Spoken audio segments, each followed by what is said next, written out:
Yaenda niombe tu kutangaza matokeo ambayo kimamlaka ninapewa kwa kifungu cha 105, lakini kikisomwa sambamba na kanuni ya 58(3).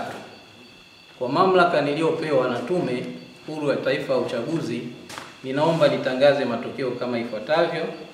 Lakini ni kwamba katika jimbo letu la Malinyi tulikuwa na mgombea mmoja, kwa hiyo tulikuwa na mgombea pekee, lakini ambaye alipigiwa kura ya ndio na hapana. Sasa katika matokeo haya naomba nisome kama ifuatavyo. Idadi ya wapiga kura waliojiandikisha ni 116,074. Idadi halisi ya waliopiga kura ni 86,056. Idadi ya kura halali ni 85,708. Idadi ya kura zilizoharibika au zilizokataliwa ni 348.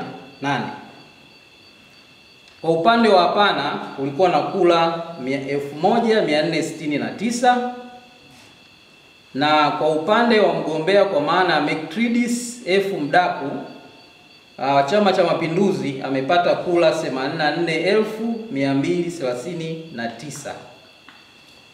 Sasa kwa mamlaka niliyopewa na Tume Huru ya Taifa ya Uchaguzi, namtangaza Mary Mdaku kuwa mbunge wa jimbo la Malinyi